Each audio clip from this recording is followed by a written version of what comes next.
It goes without saying that when cataract surgery is performed, both the patient and the doctor want to see a vast increase in the visual acuity.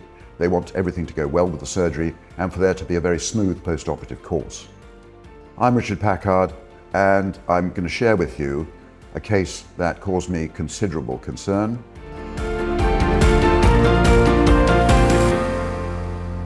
The patient details were that he was 57 years old, he'd lost his left eye, and there'd been a dropped nucleus at the time. It was a traumatic cataract, but nobody knew about this at the time of this surgery because the old notes were not available. He had chronic closed-angle glaucoma with a raised intraocular pressure of about 27 millimeters of mercury, despite a previous PI. And his vision at presentation was 6/12 with a 2+ nuclear cataract. The axial length was the issue here. It was 19 millimeters. And we calculated that he would need a lens of +45 diopters. The shallow anterior chamber and poorly dilating pupil were a major issue.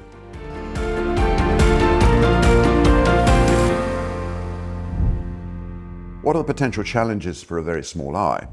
Well, the biometry is always difficult because with a very short eye, small changes in where the lens ends up can have very big differences in terms of the outcome. Lens availability is also an issue. There are only a couple of companies that actually have high dioptric powers at that sort of level.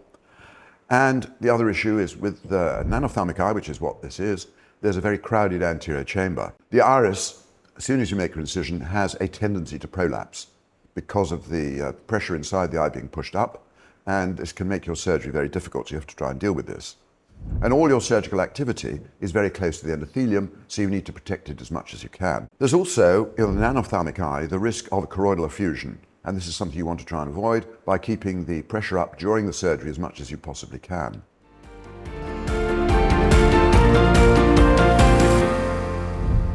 So the surgery begins. Here we can see the eye, the pupil's not very large.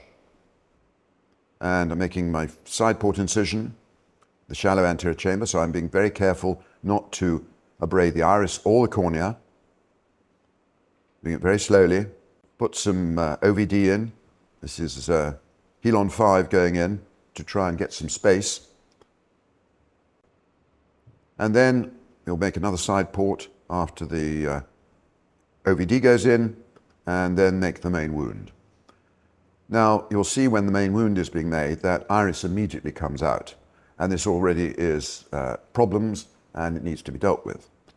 Now, whatever I did, even putting OVD back in the iris tended to come out. Now, normally when you have iris coming out, and what you need to do is actually decompress. Get some OVD out of the eye, and the iris should flop back in. This did not happen in this case.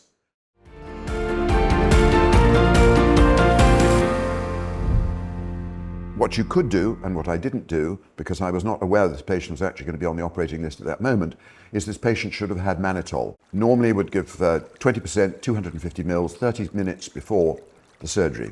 If you get the timing wrong, and the patient has to wait too long, then you're going to be in trouble again, because they will have an urgency to go and micturate.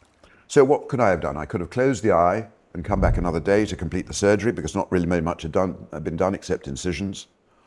Or, as I say, do a pars plana vitrectomy to create some space in this tiny globe. So I opted to do a pars plana vitrectomy. I made the incision 2.5 millimeters behind the limbus, which, as we'll see, was a mistake. This is already with the vitrector in the eye. And you're doing it dry because you want to get some space so that the anterior segment collapses back towards the vitreous. And everything seemed to be going fine. I could see the anterior chamber was gradually deepening to a more normal depth. And so I thought I could proceed happily. And I now did the capsular rhexis without any problem, and was feeling quite comfortable about the way the surgery was going to go. When I put in the phaco tip and sleeve and tried to phaco, there was no nucleus there because it had gone, deep sixed. Bye-bye. Now, what you're going to do in this stage, once the nucleus has gone and there's nothing further you can do about bringing it up, I did have a look with an instrument through the pars plana to make absolutely certain it had dropped back, which it had. And then what you need to do as a good surgeon for your vitreoretinal colleagues who are going to deal with this from now on is to clean up the soft lens matter in the bag. Do an anterior vitrectomy before that and make sure that the eye is nice and clean. There's then the decision as to whether or not you should put a lens in. There was a good rhexis here, but we didn't have a three-piece lens that was remotely like plus 45. And also, sometimes when the whole nucleus has gone down, the VR surgeons like to float it up on heavy liquid and get it out that way. I'm still not quite believing that it's actually gone, because I must say I'd been, by this stage, doing phaco for 27 years and I'd never lost a nucleus. So this was a bad moment as far as I was concerned. So here we are, we're clearing away the anterior segment, and that's the way you should leave it.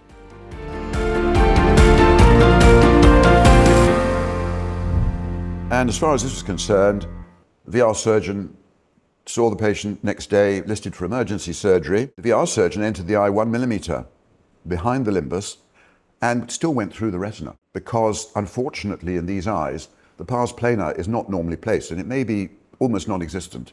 And it's something you need to be aware of, and is one of the reasons, unless you know where it is, that you probably shouldn't consider doing a vitrectomy as I did. Anyway, he flattened the retina, which was fine, used some silicone oil to do that. Unaided vision, not surprisingly, was very poor, but with a contact lens he could see 612, so that was something. And of course the other thing that was a bonus for clearing out all of the stuff is that his pressure got better, because there was no pressure up against the angle. Rhexis was intact, as I say. We thought we could put a secondary lens in. You can get customized lens. I think Bausch & Lomb do a three-piece, very high-power lens, which you put in the sulcus. Patient wasn't interested. He wanted to be miserable. And I mean, 612 with a contact lens, that's not that bad. Anyway, he was very unhappy.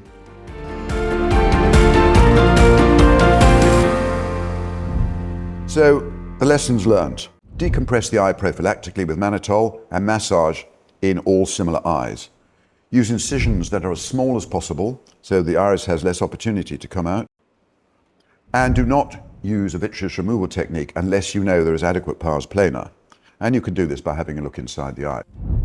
At the end of the surgery, I had to do the walk of shame to go and see the patient and his wife and try and explain to them that he would require further surgery, and that this was an unusual event and it was caused by the fact that his eye was far from normal, and it happened.